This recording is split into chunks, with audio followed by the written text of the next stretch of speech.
Welcome back to Strange Light Wizard Presents.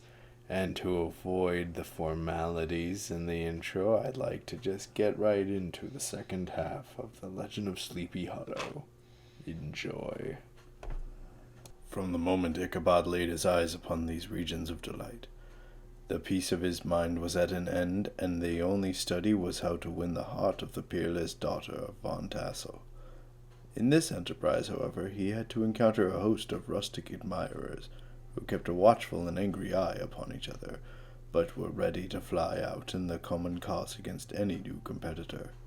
Among these, the most formidable was a burly, roaring, roistering blade of the name of Brom van Brunt, the hero of the country round, which rang with his feats of strength and hardihood. He was broad-shouldered, with short curly black hair and a bluff, but not unpleasant countenance, having a mingled air of fun and arrogance. From his Herculean frame, he had received the nickname of Brom Bones. He was famed for great skill in horsemanship. He was foremost at all races and cockfights, and with the ascendancy which bodily strength acquires in rustic life, was the umpire in all disputes. He was always ready for either a fight or frolic, but had more mischief and good humor than ill will in his composition. He had 3 or 4 boon companions who regarded him as their model, and at the head of whom he scoured the country, attending every scene of feud or merriment for miles round.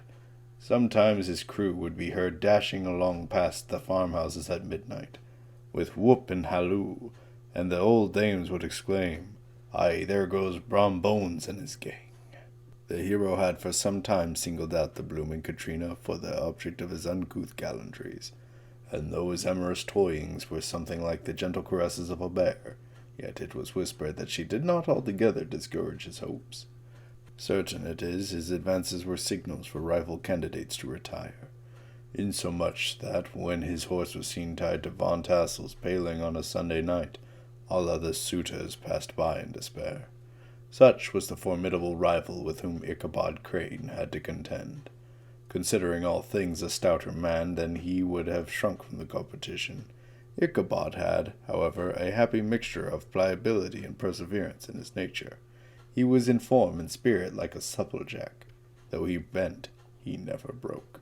To have taken the field openly against his rival would have been madness. Ichabod therefore made his advances in a quiet and gently insinuating manner.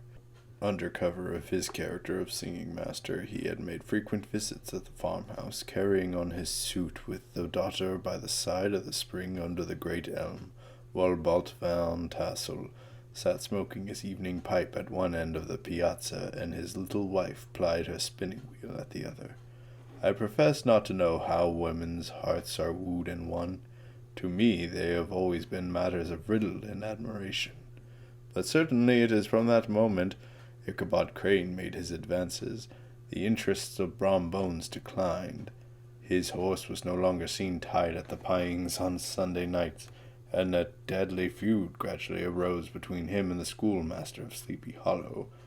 Brom would fain have carried matters to open warfare, and Ichabod had overheard a boast by Bones that he would double the schoolmaster up, and lay him on the shelf of his own schoolhouse. But Ichabod was too wary to give him an opportunity. Brom had no alternative but to play off boorish practical jokes upon his rival.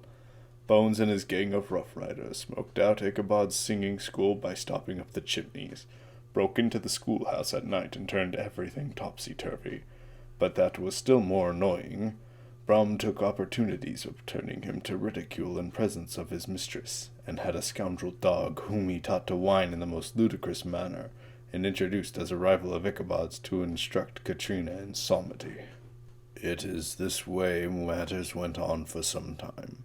On a fine autumnal afternoon, Ichabod, in a pensive mood, sat enthroned on a lofty stool, whence he usually watched all the concerns of his little schoolroom. His scholars were all busily intent upon their books, or slyly whispering behind them with one eye kept upon the master, and a kind of buzzing stillness reigned. It was suddenly interrupted by the appearance of a negro, mounted on the back of a ragged colt. He came clattering up to the school door with an invitation to Ichabod to attend a merrymaking to be held that evening at Mynheer Van Tassel's. All was now bustle and hubbub in the lately quiet schoolroom. The scholars were hurried through their lessons without stopping at trifles. Those who were tardy had a smart application now and then in the rear to quicken their speed, and the whole school was turned loose an hour before the usual time. The gallant Ichabod spent at least an extra half-hour at his toilet, brushing and furbishing up his only suit of rusty black, that he might make his appearance in the style of a cavalier. He borrowed a horse from the farmer with whom he was staying. The animal was a broken-down plough horse that had outlived almost everything but his viciousness. He was gaunt and shaggy, with a ewe-neck and a head like a hammer. His rusty mane and tail were tangled and knotted with burrs. One eye had lost its pupil and was glaring and spectral, but the other had the gleam of a genuine devil. In his day he must have had fire and metal, if we may judge from the name he bore of gunpowder. Ichabod was a suitable figure for such a steed. He rode with short stirrups, which brought his knees nearly up to the pommel of his saddle. His sharp elbows stuck out like grasshoppers. He carried his whip perpendicularly in his hand like a scepter, and as his horse jogged on, the motion of his arms was not unlike the flapping of a pair of wings. A small wool hat rested nearly on the top of his nose, and the skirts of his black coat fluttered out almost to the horse's tail. Around him nature wore that rich and golden livery which we always associate with the idea of abundance. He jogged slowly on his way, his eye ranged with delight over the treasures of jolly autumn. On all sides he beheld vast stores of apples gathered into baskets and barrels for the market, others heaped up in rich piles for the cider press. Farther on he beheld great fields of Indian corn, and the yellow pumpkins lying beneath them, turning up their fair round bellies to the sun. He passed the fragrant buckwheat fields, and as he beheld them, soft anticipation stole over his mind of dainty slapjacks, well buttered and garnished with honey by the delicate little dimpled hand of Katrina Van Tassel. It was towards the evening that Ichabod arrived at the castle of the Heer Van Tassel, from which he found thronged with the pride and flower of the adjacent country. Old farmers, a spare leathern-faced race, in homespun coats and breeches, blue stockings, huge shoes, and magnificent pewter buckles. Their brisk withered little dames, in close-crimped caps, long-waisted short gowns, homespun petticoats, and gay calico pockets hanging on the outside. Buxom lasses, almost as antiquated in dress as their mothers, excepting where a straw hat, a fine ribbon, or perhaps a white frock gave symptoms of city innovation. The sons in short square-skirted coats with rows of stupendous brass buttons, and their hair generally queued with an eagleskin in the fashion of the times, eagleskins being esteemed as a potent nourisher and strengthener of the hair. Brom Bones, however, was the hero of the scene, having come to the gathering on his favorite steed, Daredevil, a creature like himself, full of metal and mischief, but which no one but himself could manage. Ichabod was a kind and thankful creature, whose spirits rose to eating as some men's do with drink. He could not help rolling his large eyes round him on the ample charms of a genuine Dutch country tea-table in the sumptuous time of autumn. Such heaped-up platters of cakes and crullers of various kinds, known only to experienced Dutch housewives. And then there were apple pies and peach pies and pumpkin pies, besides slices of ham and smoked beef, and moreover delectable dishes of preserved plums and peaches and pears and quinces, not to mention boiled shad and roasted chickens, together with bowls of milk and cream, with the motherly teapot sending up its clouds of vapor from the midst. Ichabod chuckled with the possibility that he might one day be lord of all this scene of almost unimaginable luxury and splendor. Then he thought how soon he'd turn his back upon the old schoolhouse, and snap his fingers in the face of every niggardly patron. And now the sound of the music from the hall summoned to the dance. The musician was an old, gray-headed Negro who had been the itinerant orchestra of the neighborhood for more than half a century. His instrument was as bold and battered as himself. He accompanied every movement of the bow with a motion of the head, bowing almost to the ground and stamping with his foot whenever a fresh couple were to start. Ichabod prided himself upon his dancing as much upon his vocal prowess. Not a limb, not a fibre about him was idle as his loosely hung frame in full motion went clattering about the room. How could the flogger of urchins be otherwise than animated and joyous? The lady was his heart, was his partner in the dance, and smiling graciously in reply to all his amorous oglings, while Brom Bones, sorely smitten with love and jealousy, sat brooding by himself in one corner. When the dance was at an end, Ichabod was attracted to a knot of the Sager folks, who, with old Von Tassel, sat smoking at one end of the piazza, gossiping over former times and drawing out long stories about ghosts and apparitions, mourning cries and wailings, seen and heard in the neighborhood. Some mention was made of the woman in white, who haunted the dark glen at Raven Rock, and was often heard to shriek on winter nights before a storm, having perished there in the snow.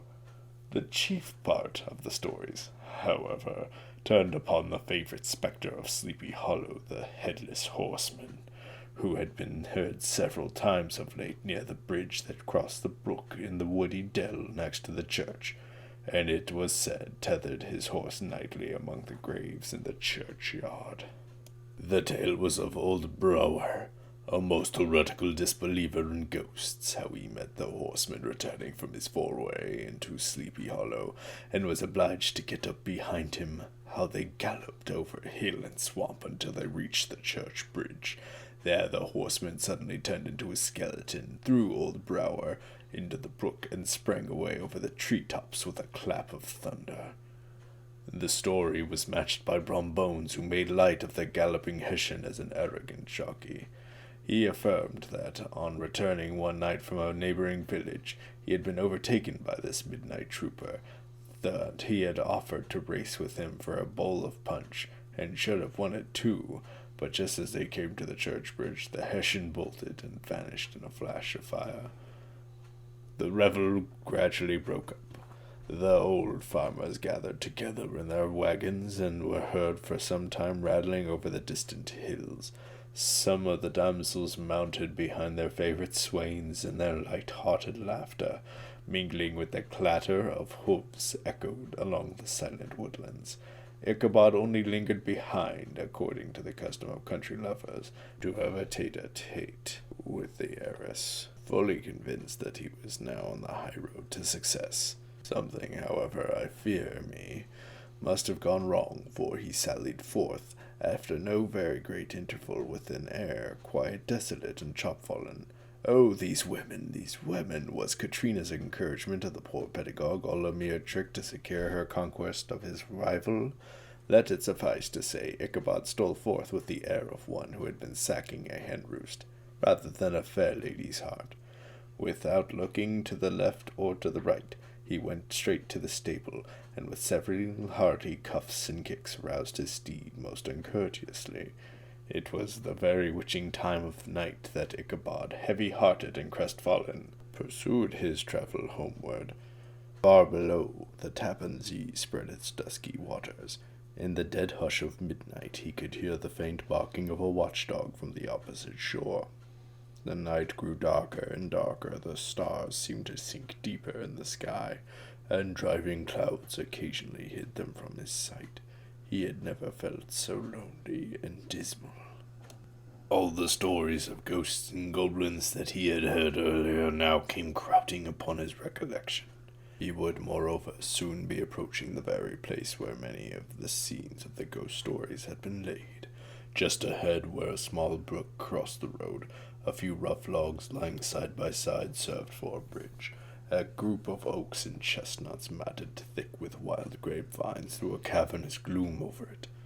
Ichabod gave Gunpowder half a score of kicks in his starveling ribs, and attempted to dash briskly across the bridge, but instead of starting forward, the perverse old animal only plunged to the opposite side of the road into a thicket of brambles.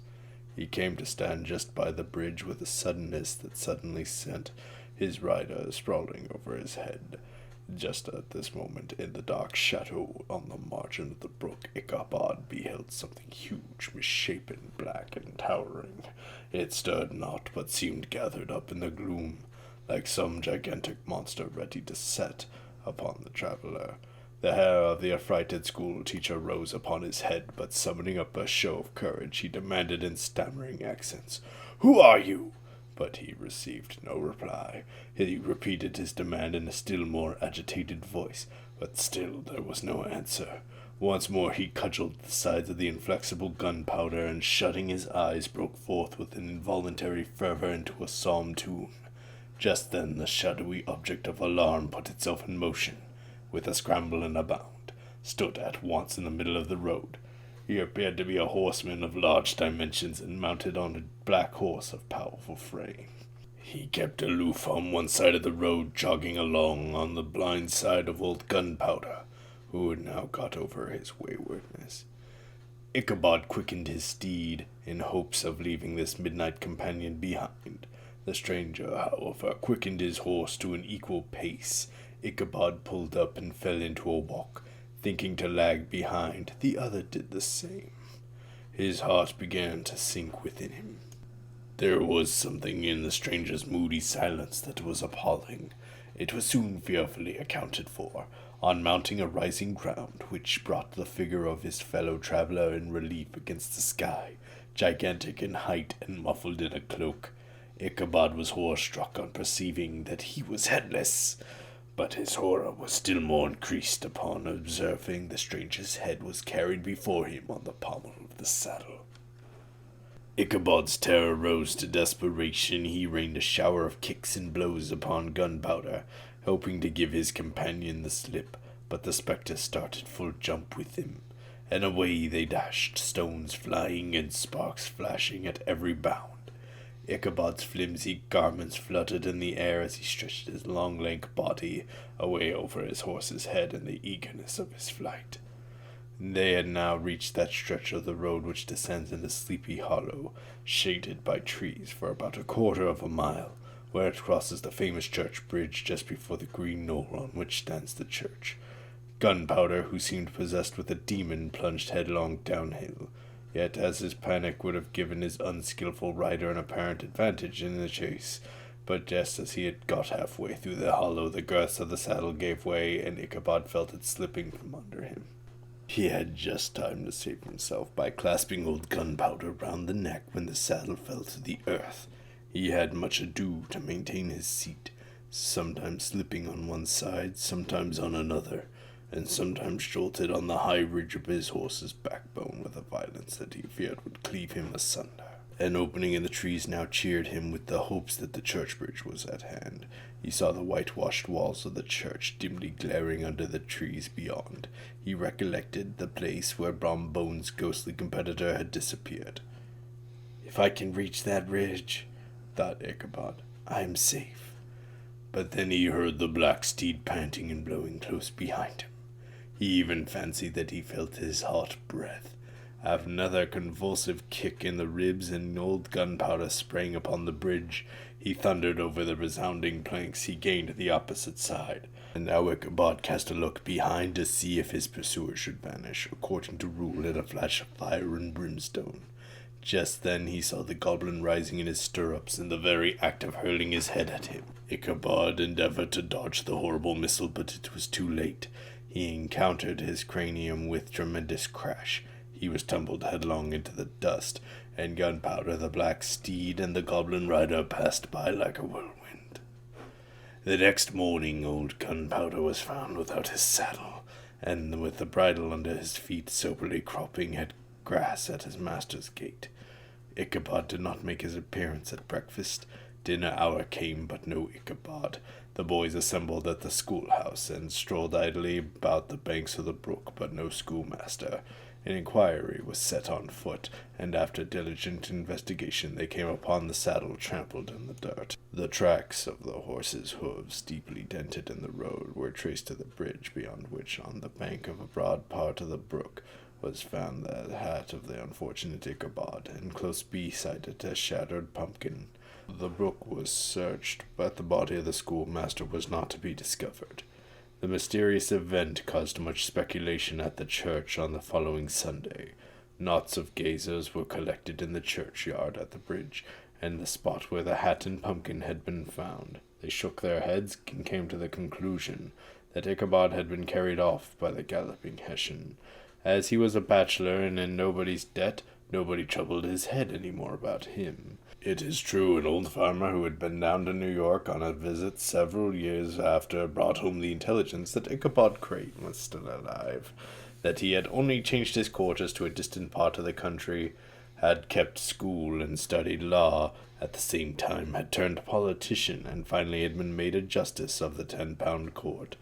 Brum Bones, too, who shortly after his rival's disappearance conducted the blooming Katrina to the altar, was observed to look exceedingly knowing whenever this story of Ichabod was related, and always burst into a hearty laugh at the mention of the pumpkin, which led some to suspect that he knew more about the matter than he chose to tell.